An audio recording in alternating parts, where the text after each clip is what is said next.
The message lingered in my inbox for 3 days before I finally opened it. Subject line read, "Remote property management position, excellent pay." I nearly deleted it as junk mail until I spotted the sender. Marcus Ravencroft, CEO of Ravencroft Holdings. I've been jobless for nearly 4 months. Colorado winters weren't kind to out-of-work wilderness guides, and my bank account had dwindled to dangerous levels.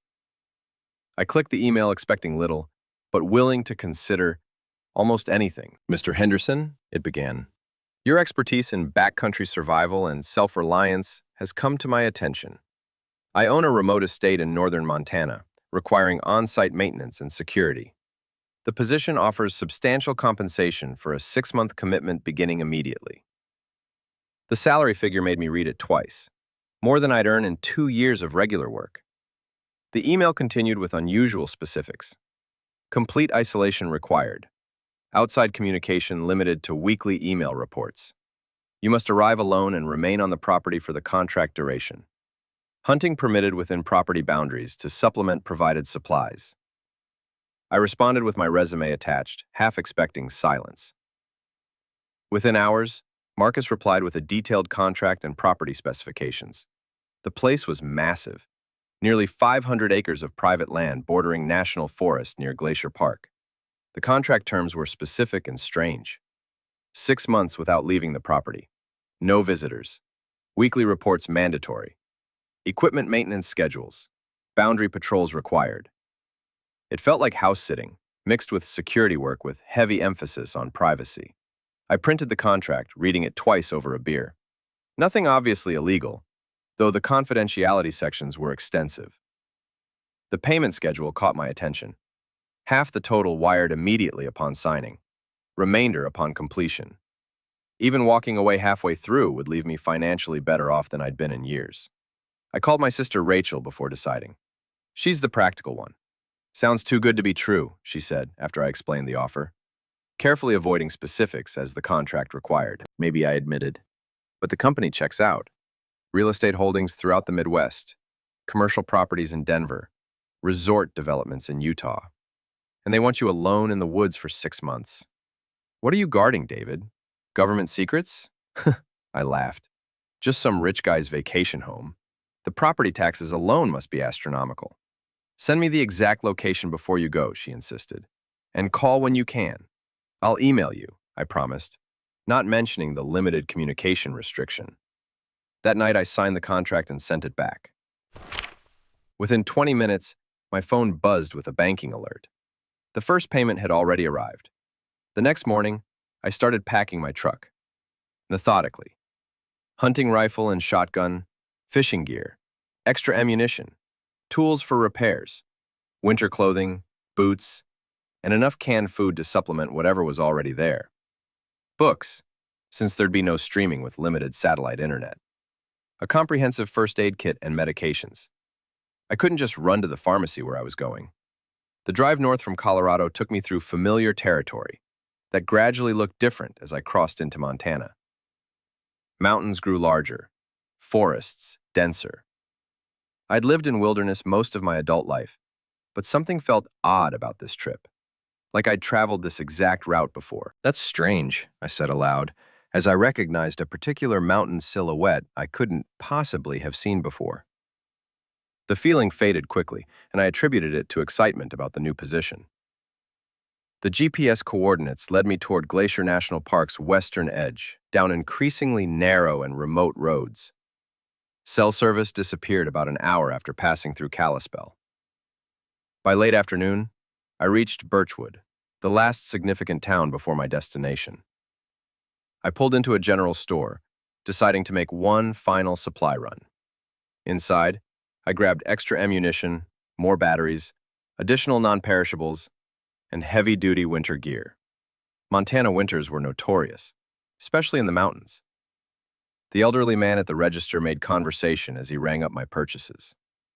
"Quite a haul," he commented, eyeing my selections. "Headed up for hunting season?" "Not exactly," I said. "Taking a job managing a property up near Whitefish." His hands slowed on the register. "The Ravencroft place." I looked up from my wallet, surprised. Yeah, actually, you know it? The man's expression shifted, something passing across his features I couldn't read. He finished ringing up my items without meeting my eyes. Been through a lot of caretakers, that property, he said, finally handing me my receipt. What do you mean by that? I asked. He shrugged, already turning to the next customer. Just saying, people don't tend to stay long. I loaded the supplies into my packed truck, dismissing his words. Every small town had its gossip and stories. After nearly 3 hours driving from Birchwood, I rounded a final bend and saw it. The Ravencroft property. The house stood against dense forest and jagged mountain slopes, larger than I'd expected, built in rustic mountain style, with massive timber beams and wide covered porch. But there was something imposing about it, even in this remote location. The place looked surprisingly well maintained. I pulled up front and cut the engine. The sudden silence hit me first. Quiet broken only by my cooling engine's ticking and distant bird calls. The front door unlocked with a solid click. I stepped inside, boots echoing on polished hardwood floors. The contrast between exterior and interior caught me off guard. While outside was all rustic mountain charm, the interior was surprisingly modern and upscale. The main room featured high ceilings with exposed beams, framing recessed lighting and contemporary fixtures. A large leather sectional faced a stone fireplace with built-in bookshelves filled with hardcovers on both sides. The kitchen opened to the main living area, with granite countertops, stainless steel appliances, and professional-grade cooking equipment. Not exactly roughing it, I muttered, setting my bag down. In the kitchen, a thick binder sat on the center island, labeled Property Management. Next to it was a sealed envelope with my name in elegant handwriting. I opened the envelope first, finding a brief typed note. Mr. Henderson, welcome to the property. Everything you need to know is in the manual. Remember our agreement. Complete isolation, weekly reports, property boundaries maintained. The pantry and freezer are fully stocked. Hunting zones are marked on provided maps. Your first report is due in 7 days. Marcus Ravencroft. I set it aside and opened the binder. Inside was a well-organized manual, daily maintenance schedules, seasonal tasks, emergency procedures, property maps with boundaries marked in bold red lines, and detailed information about house systems. The property was even larger than I'd realized. Nearly 500 acres of private land, backed against national forest. The maps showed several outbuildings, a lake to the north, and hunting zones marked in green. Red lines showed property boundaries, with specific notes about maintaining fences and boundary markers. After reviewing the manual, I decided to unload my truck and check utilities before dark. The generator was housed in a small building, about 50 yards from the main house, a sophisticated model with automatic switching and enough power for the entire property. I checked the satellite internet equipment mounted on the roof, confirming connectivity. Back inside, I tested my cell phone. No service, as expected. I powered up the computer in the small office off the main living area. The system connected to internet, but when I tried opening a browser, I got a message about restricted connectivity. I could access email and nothing else. Exactly as Marcus had specified. As evening approached, I made simple dinner and took it to the back deck overlooking the forest. The property sloped gently from the house before disappearing into thick trees. Mountains rose in the distance, their peaks catching day's last golden light. It was peaceful, beautiful even. That's when I noticed something odd. The forest, which had been filled with bird calls and rustling small animals, suddenly went quiet. The silence spread like a wave across the woods, moving from east to west. In the distance, a group of deer burst from the tree line, running full speed across an open meadow before disappearing into forest again. I stood up, peering into darkening woods, trying to spot what might have spooked them. Nothing moved. No predators emerged. After several minutes of watching, I returned to my meal. But the silence lingered, unnatural and heavy. By the time I finished eating, darkness had fallen completely. and the forest had become an impenetrable wall of black beyond the decklight's reach. I couldn't shake a feeling of being watched, catching myself glancing repeatedly at large windows facing the woods. When I finally went to bed in the master bedroom upstairs, exhaustion from the long drive should have knocked me out immediately. Instead, I found myself staring at the ceiling, listening to the house's unfamiliar sounds. Refrigerator hum, occasional timber creaking, heating system's soft whir. Just as I was drifting off, a sound cut through the night. Something between a howl and human scream. Distant, but clear enough to snap me fully awake. I sat up, heart pounding, trying to identify what animal could make such noise. In my years as a wilderness guide, I'd heard wolves, mountain lions, even elk's strange calls during rut. But this was different. Higher pitched, almost agonized. The sound came again, closer this time, followed by silence. I got up and went to the window, peering into darkness. Property's exterior lights illuminated immediate grounds, but beyond that was absolute darkness. I saw nothing moving, no glint of eyes in the woods. I retrieved my hunting rifle from the case I'd brought, checked it was loaded, and placed it by the bed. Then, I methodically checked every door and window in the house, confirming they were locked. I eventually dozed off sometime after 3 a.m., my sleep restless and filled with half-formed dreams of running through endless woods. Morning light filtered through bedroom windows, pulling me from uneasy sleep. The night's events seemed less threatening in daylight. I made coffee and took it outside to walk the immediate grounds. That's when I saw them. Tracks in soft mud near the tree line, maybe 50 yards from the house. I walked over, coffee forgotten in my hand as I crouched to examine them. They were unlike anything I'd ever seen, too large for any normal woodland animal. Each print nearly 15 inches long. The shape was most disturbing.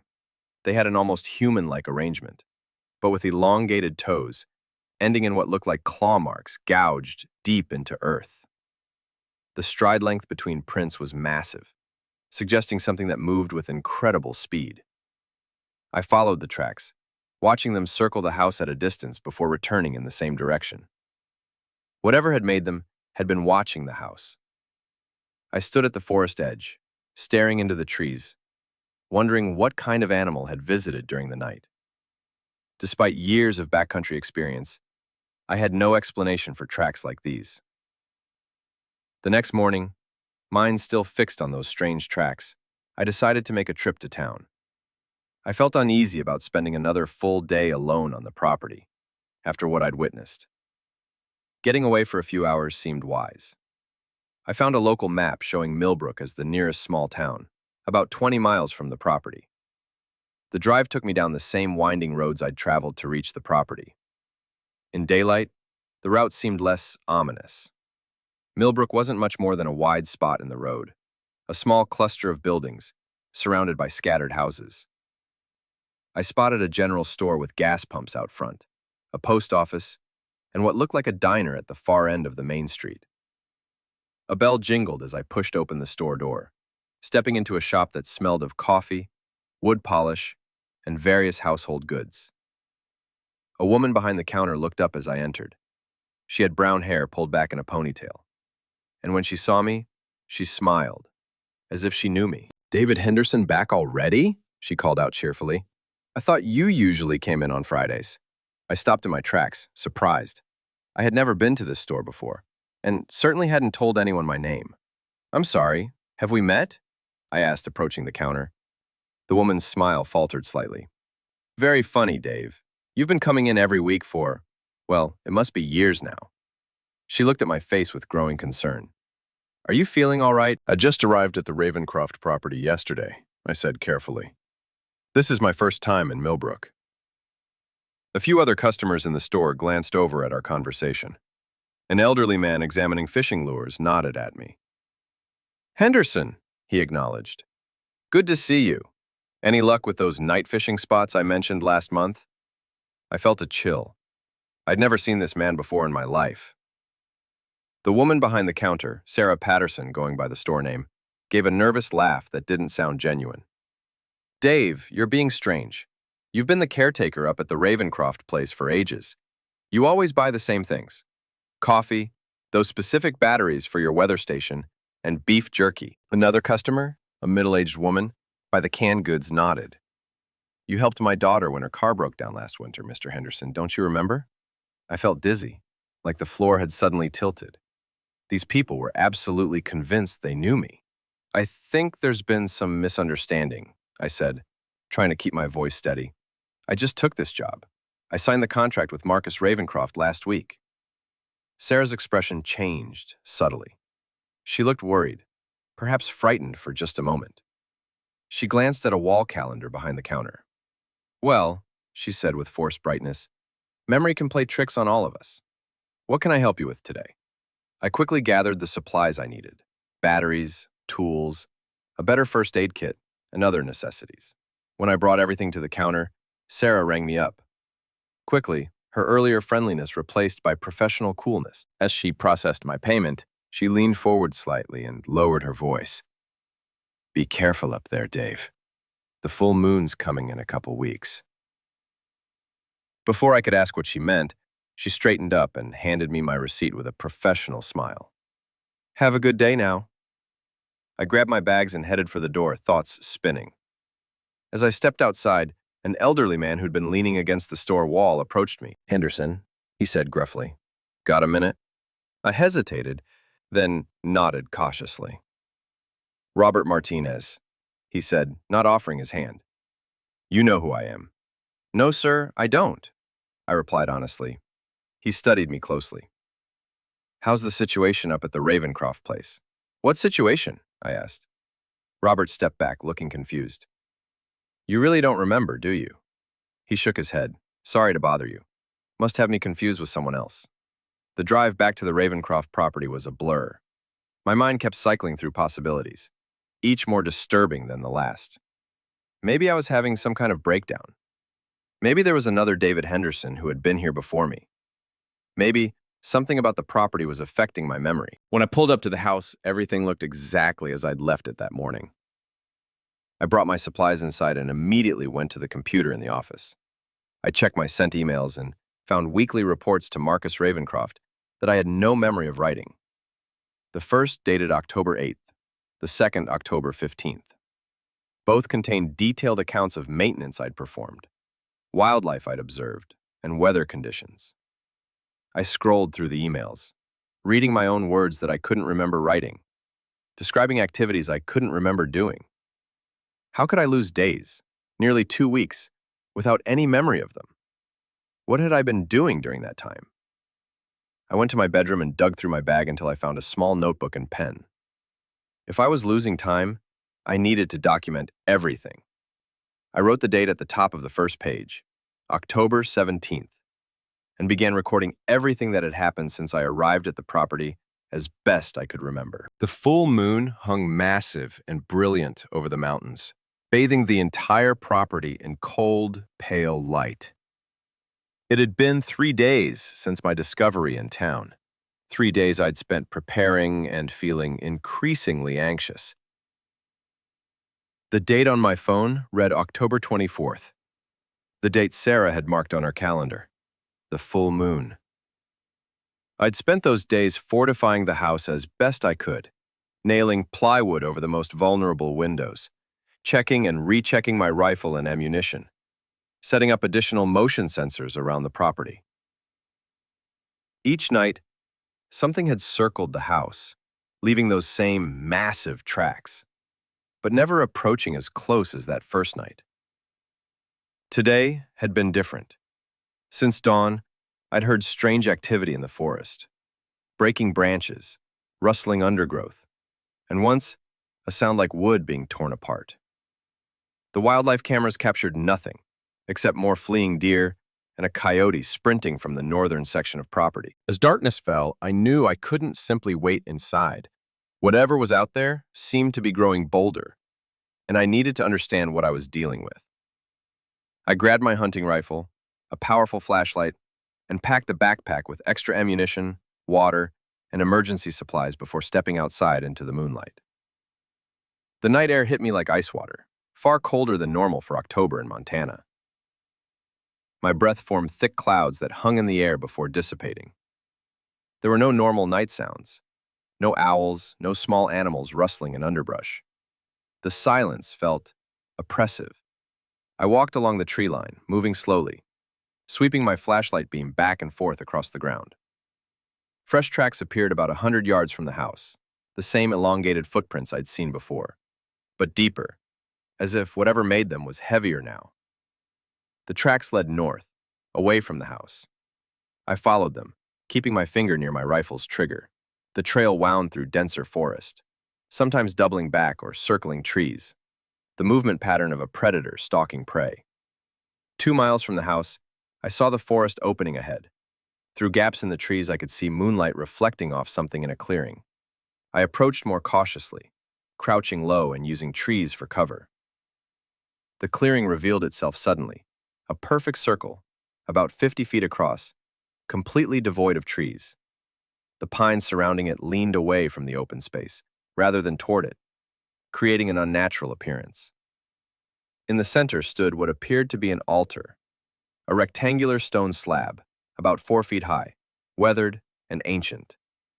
Even from the clearing's edge, I could see dark stains across its surface. The stains looked old, but in the moonlight, they seemed almost fresh. Strange symbols had been carved into the ground around the altar, forming concentric circles. They matched the symbols I'd found on trees marking the property boundary. I switched off my flashlight and let my eyes adjust to moonlight. Something about this place demanded stealth and caution. The air felt different here, heavy and stagnant, as if it hadn't moved in years. A twig snapped in the forest behind me. I spun around, raising my rifle, scanning the darkness between trees. My eyes struggled to distinguish shapes in the shadows. Something moved to my left, a tall, dark figure ducking behind a tree. I turned quickly, trying to track it. "Hello?" I called out immediately, regretting breaking the silence. A low, rattling sound answered, like bones clicking together. I backed toward the clearing's edge, pulling my flashlight from my pocket with one hand while keeping the rifle raised with the other. Whatever was out there seemed to be circling me, staying just beyond visibility. The movement stopped. The forest went completely silent. I turned on my flashlight, sweeping its beam across the tree line. The light caught it mid-step, emerging from between two massive pines. What I saw defied possibility. The creature was at least 8 feet tall, its body resembling a human form stretched impossibly long. Its arms hung down past its knees, ending in hands with fingers twice normal length, tipped with curved black claws. The skin appeared like old cracked bark, pulled taut over bones. But its head, dear God, its head was a deer skull, bleached white in moonlight, with antlers twisted and malformed, branching out like gnarled fingers reaching skyward. Where eyes should have been were empty sockets, small points of dull red light burning deep within, staring directly at me. It stood completely motionless, only its chest moving up and down slowly. Then its jaw opened, far wider than any deer should manage, and from that impossible mouth came the same scream I'd heard my first night on the property. The sound paralyzed me with terror. My training kicked in. I fired twice, the shots shattering the night's silence. Both bullets struck center mass where the heart should be. The creature didn't even flinch, just tilted its skull head as if puzzled by my actions. I fired again, aiming for the head this time. The bullet struck the skull, chipping away bone near the eye socket. The creature recoiled, not in pain, but in anger. It charged. I ran. Branches whipped my face as I crashed through the forest, heading back toward the house. I could hear it behind me, not running, but moving in long, unnatural strides, breaking through undergrowth effortlessly. The house came into view, its windows bright from lights I'd left on. I sprinted across the open yard, fumbling for my keys. The creature stopped at the tree line. I reached the porch, shoved the key into the lock, and threw myself inside, slamming the door behind me. My hands shook as I turned the deadbolt, then dragged a heavy bookcase in front of the door. Through the window, I could see it, standing at the forest's edge, skull head tilted up toward the moon. It released another cry, a sound halfway between human scream and dying animals wail. Then, it stepped forward into the yard. Glass shattered in the living room. It had found entry. I heard heavy footsteps on wooden floors, then furniture being overturned. I threw open the basement door and descended the stairs, closing and locking it behind me. I dragged a heavy metal filing cabinet in front of the door, then added a workbench and whatever else I could find. The creature moved through the house above me, destroying everything. Wood splintering, glass shattering, heavy objects being hurled across rooms. I backed into the corner farthest from the door, rifle raised, eyes fixed on my makeshift barrier. The footsteps stopped directly above me. Floorboards creaked as the creature seemed to stand in one place, listening or sensing something. Then, the basement door handle turned once, twice. The door shuddered as something heavy struck it. For hours, I listened to it, moving through the house. It seemed to be searching, methodically, room by room, opening closets, moving furniture. Sometimes it would return to the basement door, push or scratch at it, then leave again. Around 4 a.m., the house went quiet. I strained to hear any movement above. Nothing. Had it left? I couldn't bring myself to check. Light crept in around the basement door's edges. Dawn had arrived. I sat motionless in the corner, rifle still in my hands, listening for any sound from above. The house had been quiet for nearly 2 hours, but I wasn't taking chances. Finally, I found courage to approach my barricade. I moved the filing cabinet and workbench inch by inch, cringing at every scrape against concrete. At the door, I pressed my ear against wood and held my breath, listening. Nothing. Taking a deep breath, I raised my rifle and stepped out. The damage was everywhere. The beautiful house I'd admired just weeks ago was completely destroyed. Furniture lay in broken heaps. Every window was shattered, letting in cold morning air. Deep gouges ran through walls, cutting through drywall to wooden supports beneath. I knew I couldn't stay. Whatever that thing was, it would return. The bullets hadn't stopped it, hadn't even slowed it down. My only chance was to get as far away as possible. I packed quickly, grabbing only essentials, and hurried to my truck. The vehicle started on the first try, and I nearly cried with relief. I backed down the driveway and onto the access road, then floored the accelerator. The speedometer climbed as I raced away from the property, heading toward Kalispell. The further I drove, the easier I could breathe. I was escaping. I was going to be safe. I drove for 30 minutes, following the main road that should have taken me to Columbia Falls and then Kalispell. The road curved through thick forest before opening into a clearing. I slammed on the brakes in horror. Ahead was the Ravencroft house. I threw the truck into reverse, backed up frantically, and turned around. This time I consulted the map on my phone, ensuring I was heading west on Highway 2. I drove faster, watching the road carefully, noting landmarks. After 45 minutes, I approached a bend that seemed familiar. My stomach dropped as trees opened up, revealing the Ravencroft house again. "No," I whispered, pounding the steering wheel. "No, no, no." Every road, every trail, every path through wilderness eventually curved back toward the house. I was trapped within some invisible boundary. The curse that had claimed every caretaker before me was now claiming me. In my final moments as David Henderson, I understood the horrible truth. There was no escape from the Ravencroft property. The creature I'd encountered wasn't just a monster. It was what I would become. The transformation had already begun.